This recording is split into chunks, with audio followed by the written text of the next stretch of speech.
Hi guys, welcome to Football Brownie. Hope you're well, keeping safe, keeping each other safe, and spreading love during this pandemic, because we all need a little bit of loving, guys. We all need a little bit of loving. Now, before I go any further, please like, share, most importantly, subscribe to the channel. Remember, subscription is free, so if you haven't done it yet, hit that subscriber button right now.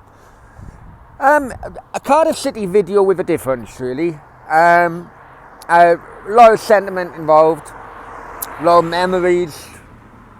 And I just wanted to share them with basically the non-Cardiff City fans, because this video, I hope, may come across to show people just how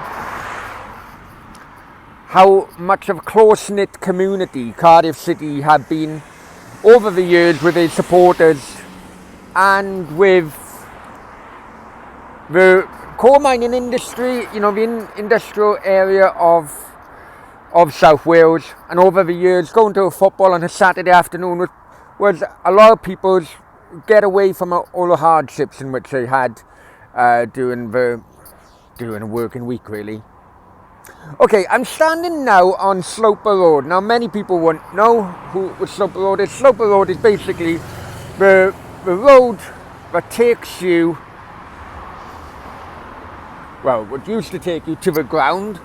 That's the housing estate where Ninian Park was. Okay. And right. And now if I just shut it, that's the new stadium. However, one thing I have to commend Cardiff City for is that when they did do the move to the new stadium, they did try and bring a lot of sentimental memories with them. Not as many as I would have hoped, but there were a lot. Listen, people know my personal stance against Vincent Tan, which is now coming to an end on Saturday. So I will be returning to Cardiff City games for the first time in 10 years on Saturday, which I'm looking forward to. But since I've come back from Marbella, I've come down to the stadium a few times now, and some things I'm surprised of, in a good way. Some things I'm disappointed with. But I forget about the disappointments. But this is a nice surprise in which I've had to the last few days, really. It was brought to my attention. Right, if I can just pan that round. This is kind of like a memorial park, right? This is the Cardiff City Memorial Park, and the memorial gates, which we'll go to. And if I can also pan it down, sorry guys, you got names of people, either supporters or supporters who have passed away, engraved in. It's massively become longer over the years, obviously, and I just thought it was a real nice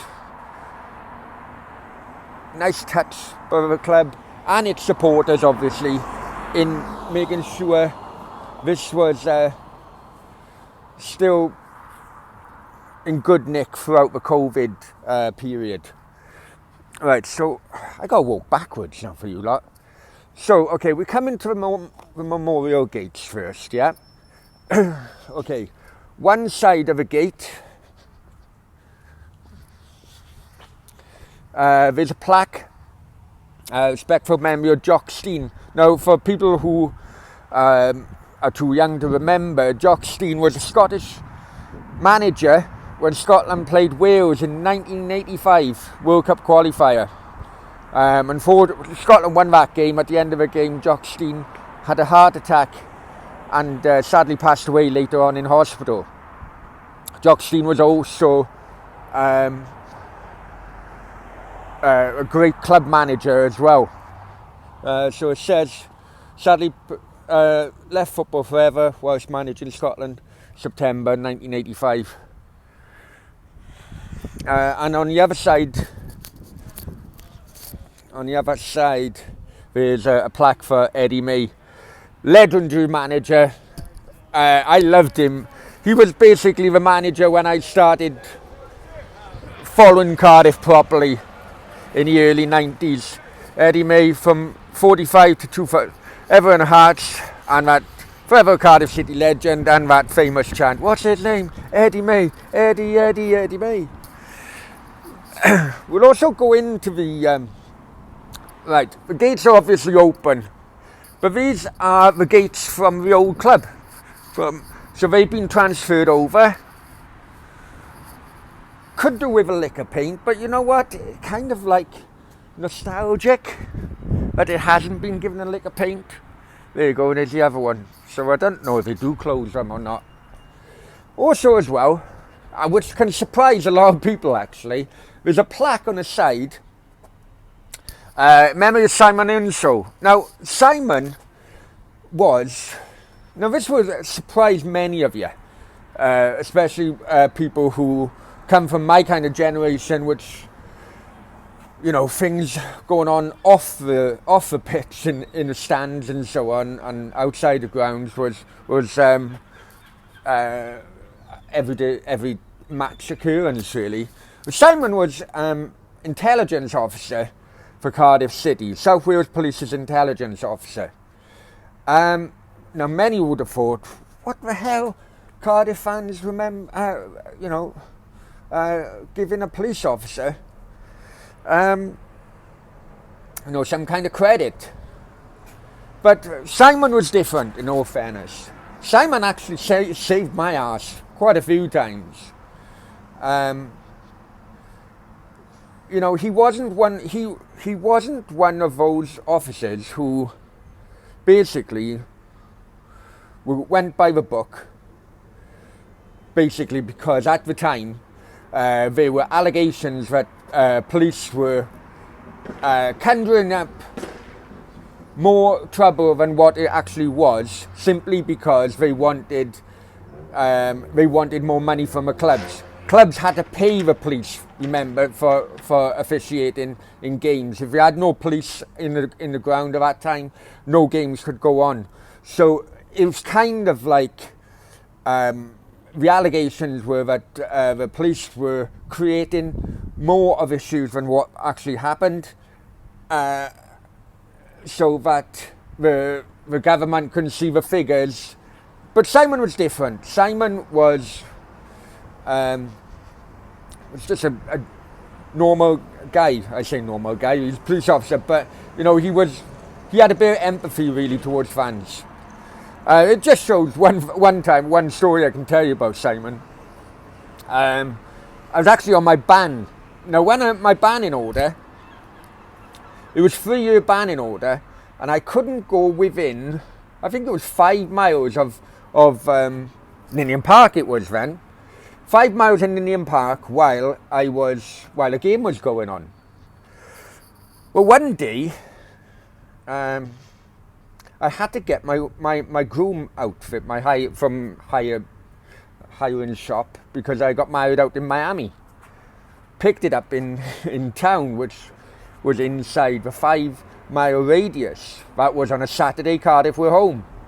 I got married in Miami, so kind of like, if memory serves me right, picked the outfits up, then I think I flew out on a Monday or something. But anyway, Simon followed me in this wedding hiring shop, and he said, Adam Brown. I turned around, oh, Simon, how are you doing? He said, you radius. I said, I know. And my then bride-to-be was with me as well. So I explained, I said, look, Simon, only in here to get bloody my suit for my wedding on next week. And he turned around to Lisa and he said, fucking God help you.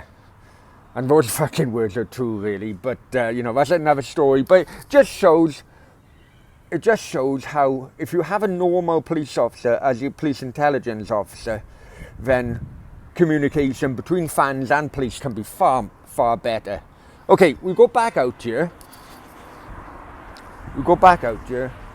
And We'll go to the front grave here.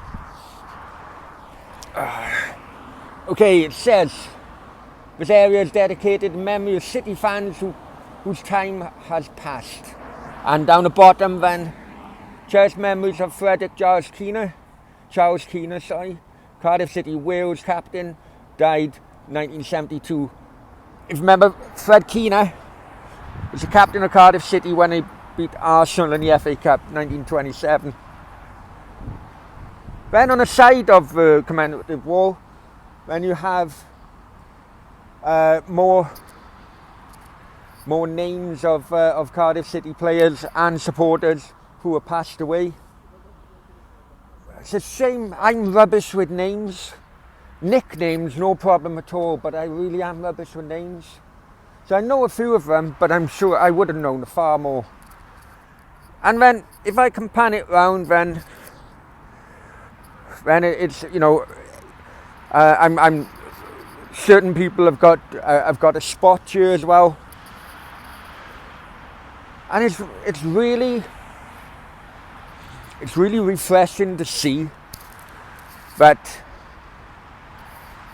some things in football have still continued, and it's not all about money.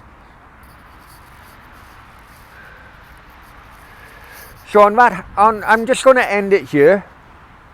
I don't know as an away fan, you just bust into away stadiums, into away end, don't really have a look around, but put comments below. Are Cardiff City the only club to be doing things like this for past supporters, past players, and the community? Because surely members of the community, there's a chair there, you know, just come around, sit down and think of those past memories. So is Cardiff City the only club to be doing this? Surely not.